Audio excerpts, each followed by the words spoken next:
달 반이었던 헬렌의 손을 잡고 김포 공항을 떠나 동경의 하네다 공항에서 하와이의 호놀루루로, 또 그곳에서 샌프란시스코로 가는 비행기를 갈아타며 보스턴 로간 공항에 도착한 시각 새벽 4시. 영어 한마디도 못했던 내가 그 복잡한 경로를 실수 없이 타고 내리며 다시 갈아타면서 무사히 도착했던 것은 지금 생각해도 대견한 일이었다. 지금으로부터 48년 전 일이다. 몇 안 되는 비행기 승객들이 뿔뿔이 저희 갈 길로 가버린 텅 빈 공항에서 헬렌과 남편과 나, 우리 세 식구가 드디어 만났다. 남편이 유학을 떠날 당시 나의 뱃속에 있었던 헬렌은 아빠와 처음 상면이었고, 나와 남편에게는 유학을 떠난 지 5년 만의 해우였다. 필라델피아에서 4년, 보스턴에서 1년의 유학을 하던 남편의 건강은 말이 아니었다. 공부로 인해 머리가 많이 아팠었다. 그때까지 영주권도 못 받고 직장도 없이 끝이 없는 공부 생활을 하던 중이었으니 수중에 모아놓은 돈은 물론 없었다. 그런데 중국인 친구가 전해준 캐나다 이민 서류를 별 생각 없이 신청해 놓았는데 다행히 통과되었다는 통지가 나왔기에 어렵사리 구한 차 한 대와 일주일밖에 안 된 운전면허를 가지고 서툰 운전으로 지도를 펴놓고 북쪽으로 달리기 시작했다. 1972년 6월 20일경이었다. 캐나다에 가서 서머잡을 잡고 돈을 벌어 다시 보스턴에서 1년 남은 대학원 공부를 하려던 계획이었다. 그러나 미국과는 달리 우리에게 영주권이 있었으니 남편도 나도 바로 직장을 잡게 되었고, 헬렌도 아무 문제 없이 학교에 입학하고 나니 생각이 바뀌어 그냥 캐나다에서 살게 되었다. 그렇게 우리의 이민 생활이 시작된 것이다. 원래는 미국 유학 후 한국으로 돌아가려던 계획이 캐나다의 이민 생활로 들어선 셈이다. 남편은 토론토 웨스턴 병원에서 랩 테크니션으로, 나는 걸프오일 회사에서 키펀치 오퍼레이터로 일했고, 헬렌은 초등학교 1학년에 입학했다. 캐나다에 대한 아무 정보나 연고도 없었고, 돈은 물론 없었으나 두렵거나 걱정이 없던 때였다. 그것이 아마 젊음의 힘이 아니었나 싶다. 나는 곧 나의 친정 식구들을 초청하기 시작했다.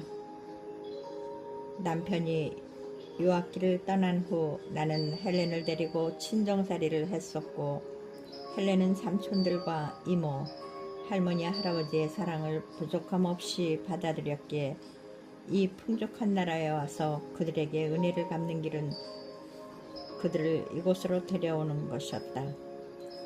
그리하여 나의 형제자매, 부모님이 모두 이곳으로 이민해 이런저런 모양으로 잘 살고 있었고, 10여 년 전 돌아가신 아버님, 그리고 3년 전 세상을 떠난 어머님, 그 두 분이 함께 묻히심으로 이곳은 우리 가족의 고향이 되었다.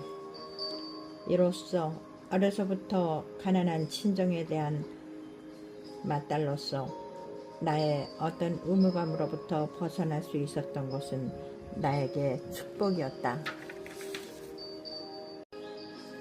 다시 나의 이야기. 남편과 나는 열심히 직장을 다니며 전략하며 살았지만 돈은 모아지지 않았다. 그 당시는 한인들이 장사를 시작하던 때였다. 월급을 받으며 남 밑에 산다는 것은 한계가 있음을 느끼기 시작한 때였다.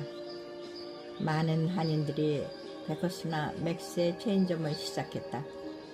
그러나 미천이 없던 우리는 어떤 그리스 사람이 운영하던 허름한 개인 가게를 인수받고 장사꾼의 길에 들어섰다.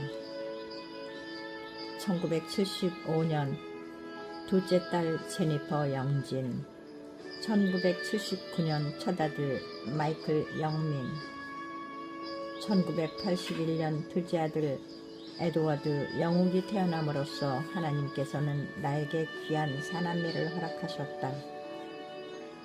지금 생각하면 교회 다니는 교회 신자에 지나지 않았던 우리, 하나님과의 동행 없이 진정한 복음의 진리를 모르는 천방지축 젊은 부모가 귀한 생명들을 선물로 받고 그들을 양육할 영적 힘보다는 잘 먹이고 잘 입혀야 되겠다는 물질적 힘에 치우쳐 불철주야 일에만 매달리던 시절을 보냈다.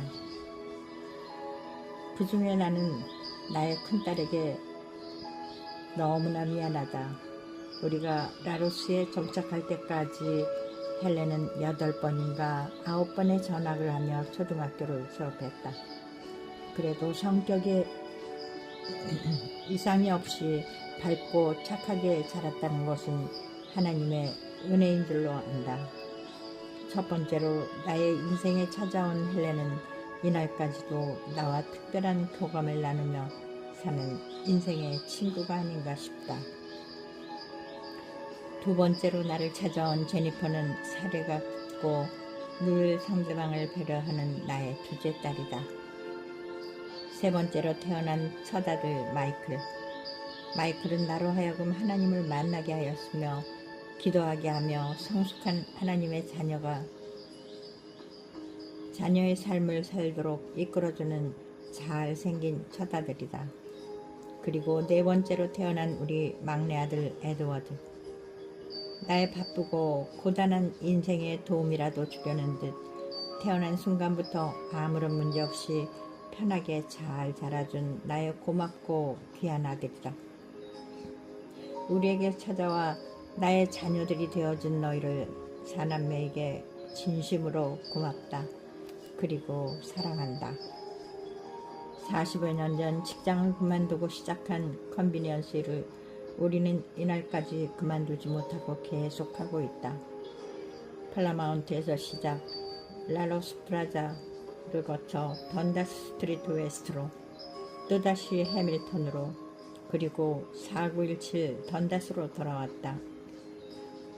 처음 장사 시작한 지 20여 년 만에 경제 불황으로 모든 재산을 잃었던 1995년, 96년 이후 청신만고 끝에 던다스에서 이곳으로 다시 20여 년이 지난 오늘날까지 우리는 아직도 일에 묻혀 살아가고 있는 셈인데 이 점이 사실 너희들에게 불편함과 내지는 불만을 주고 있다는 것을 최근 들어 알게 되었다. 30여 년 전 해밀턴 프라자를 인수받아서 그 당시 한인들의 꿈은 플라자를 소유하는 것이었다. 그때는 나도 플라자의 주인 행세를 했던 적이 있었다. 그러다 1990년 즈음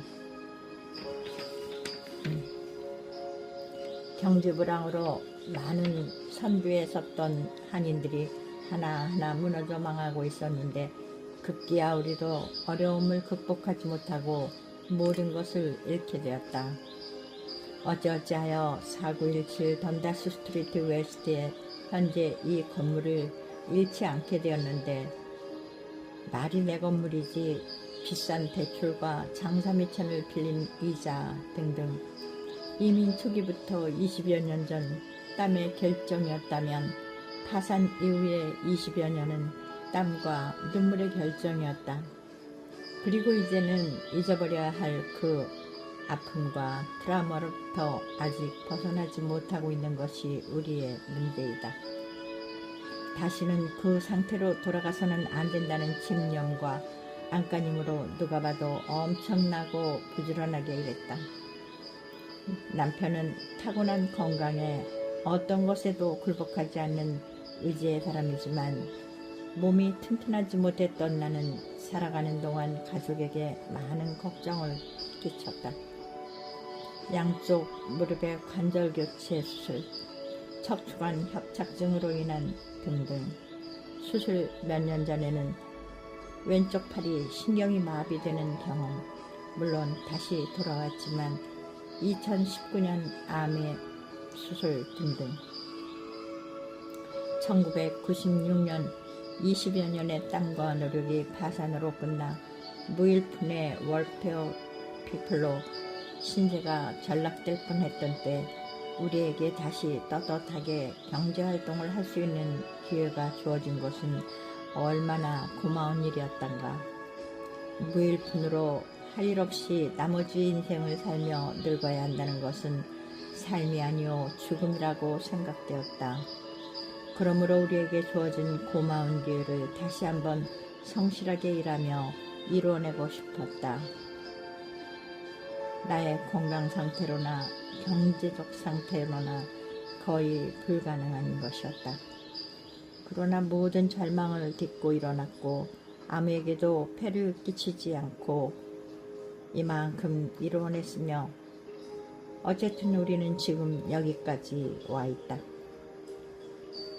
이제 나이 많은 늙은이들이 되어 인생의 마지막 단계에 서 있는 것이다.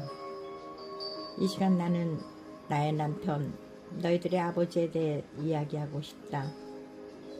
지금은 다행히도 한국이 잘 사는 나라가 되었지만 한국에 50여 년 전 아주 어려웠던 시절에 가난한 집의 막내였던 너희 아버지는 20대 후반 1968년에 스스로의 힘으로 미국으로 유학을 왔다. 그 당시에 유학을 온다는 것은 실력도 있어야 하고 경제적 능력도 있어야 했는데 실력이야 있었으나 그 유학 생활을 뒷받침할 경제력은 전혀 없었으니 5년간의 고달픈 유학 생활로 건강이 너무나 나빠져서 내가 미국에 왔을 때 이런 상태로는 이 사람이 죽을 수도 있다 걱정을 하기도 했다.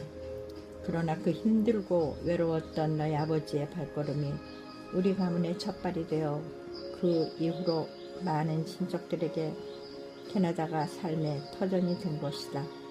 이를테면 이곳에 사는 친인척들, 나의 친정, 남편의 친척들에게 이민의 시초가 된 것이다. 4년간의 필라델피아, 1년간의 보스턴 유학생으로는 늦은 나이에 도움 하나 없이 한국의 처자식까지 신경을 쓰며 학비와 생활비를 충당해야 했던 그 어려움이 얼마나 컸을까.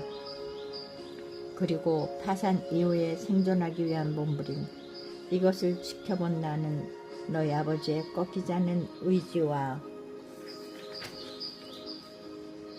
강인한 정신, 부지런함에 많이 놀라웠고 자랑스러운 존경심을 갖는다. 나도 이번에 암 수술을 겪으면서 육체적으로나 영적으로 귀한 경험을 했다.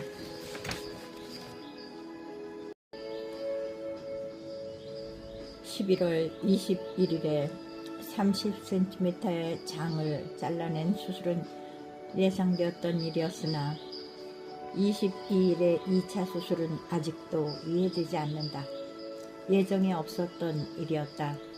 그 당시 나의 몸에는 60%의 혈액밖에 남지 않았고 상식밖에 수혈을 할 수밖에 없던 전혀 이해 불가의 상태였다. 2차 수술 이후에도 항암 치료를 하던 중 혈액감염으로 인하여 이 코일 장염이 생겨서 한 달간의 입원을 했다. 그것도 뜻밖의 우리의 상식으로는 이해가 되지 않는 일이었다. 2%의 생존율을 나를 불러들이고 거꾸로 뜨기려 했던 사단을 결박시키고 나를 100%의 생명으로 끌어올리신 하나님은 장염으로 나를 초죽음이되도록 지치게 하며 죽음을 체험하게 했던 사단을 또다시 물리치심으로 나를 살리셨다. 나는 나에게 삶의 기회를 주신 그분의 뜻을 헤아리고 싶다. 이번 암 수술과 그 이외의 여러 가지 육체의 연약함을 통하여 영적으로 나를 성장시켜 주시고 우리 가문과 내 삶의 주인이 되시며 인도하시고 동행하시는 하나님께 겸손히 엎드려 감사드릴 뿐이다. 세인조셉에 입원하는 동안 한 달 내내 하루도 빠짐없이 간이 침대를 빌려 쪽잠을 자며 나를 간호했던 남편에게도 감사한다. 헬렌은 거의 약사 수준의 실력이 되어 온갖 좋다는 약을 구해주고, 제니퍼는 이것저것 입맛에 맞는 음식으로 나를 고맙고 미안하게 했다. 1990년대에 캐나다에 불었던 경제 불황으로 갖은 정성과 열정을 쏟아놓았던 삶의 터전을 아무런 잘못도 없이 어이없게 잃어버렸던 그때의 슬픔과 1990년대 캐나다에 불었던 경제 불황으로 갖은 정성과 열정을 쏟아 쌓아놓았던 삶의 터전을 아무런 잘못도 없이 어이없게 잃어버렸던 그때의 슬픔과 비참함을 잊을 수가 없다. 아직 결혼 전인 두 딸과 어린 두 아들이 안쓰러웠고 면목이 없었다. 집 두 채와 프라자를 모두 잃는 중에도 천신만고 끝에 다행히 던다스의 현재 건물은 건질 수 있었는데, 그것은 하나님께서 주신 기회였으며 아직 하나님께서 주신 건강한 신체가 있었기에 다시 일을 시작했다. 미천은 성실, 근면, 그리고 하나님이 함께 하신다는 믿음이었다. 열심히 다시 온 힘을 다해 일하는 우리에게 들리는 조언은 Stop working, Take it easy. 그러나 그 말은 우리에게 도움이 되지 않았다. 모든 것을 한꺼번에 어이없이 잃어버렸던 때의 악몽을 뻘쳐버릴 수가 없기에 할 수 있다면 다시 일어서기 위해 우리는 묵묵히 말없이 일하는 수밖에 없었다. 파산했던 사람들에게 정부에서 주는 대출과 장사 미천에 대한 이자는 너무 비쌌다. 이미 노년기에 들어선 나의 허약해진 신체 등 모든 조건이 열악했고, 자칫하면 또다시 그때 헤어나올 수 없었던 깊은 수렁 속에 빠질 수도 있다는 두려움에 기도하며 땀 흘리며 눈물 흘리며 일했다. 두 소녀딸들이 학교에 다니기 시작할 때부터 헬렌의 도움이 시작되었으며 이제까지 큰 힘이 되었다. 이 시간을 빌어 헬렌의 남편 기호에게 감사를 전한다. 나이가 많이 먹어도 장사하는 것이 안 돼 보였던지 친척들과 친구들은 건물을 처분하고 편안한 집이나 사서 남들처럼 여행이나 다니라고 이야기를 하고, 걸핏하면 여러 가지 수술을 하는 건강하지 못한 엄마를 데리고 손에서 일을 놓지 않는 아버지가 부담스러웠고 불편했기에, 너희들도 모두 같은 제 일을 하고 우리를 위해서라면 제발 그렇게 일하지 마세요. 우리는 아무도 부모님 돈이 필요하지 않으니까요. 그만 쉬세요. 너희들이 자녀로서 진심으로 걱정하는 것을 고맙게 생각한다. 그렇다. 물론 내가 아직까지 일하는 것은 자식에게 물질을 남겨두기 위해서 아니다. 다만 거의 우리 수중에서 잃어버릴 것만 같았던 이 건물을 또다시 놓칠 수 없다는 우리의 자존심이 있었다. 실제로 몇 번씩이던가 모든 것이 숲으로 돌아갈 것 같은 위기와 순간도 있었다.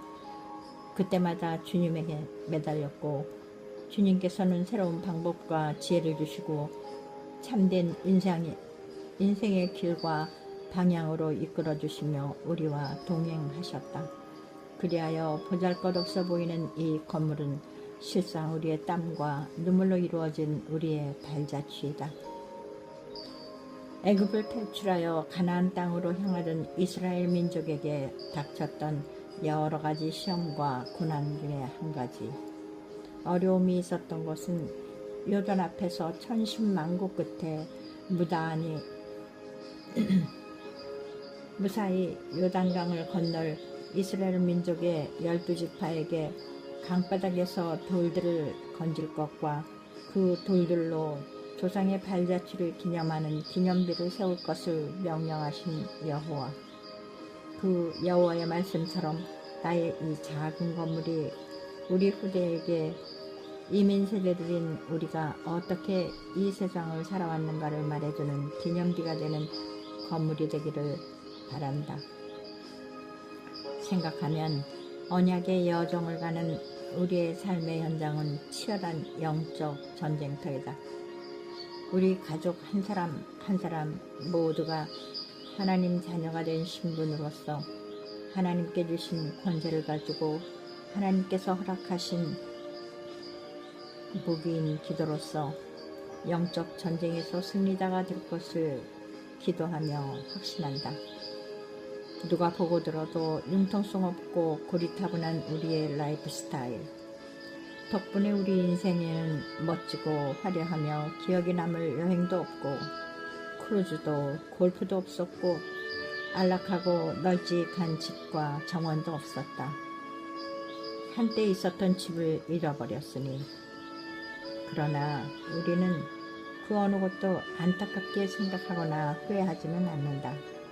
나와 남편은 가끔씩 50여 년 전 처음 만났던 순수하게 사랑했던 시절을 떠올리며 다 늙고 쭈그러진 노인이 된 지금도 행복하게 살고 있으니까. 감사합니다. 2021년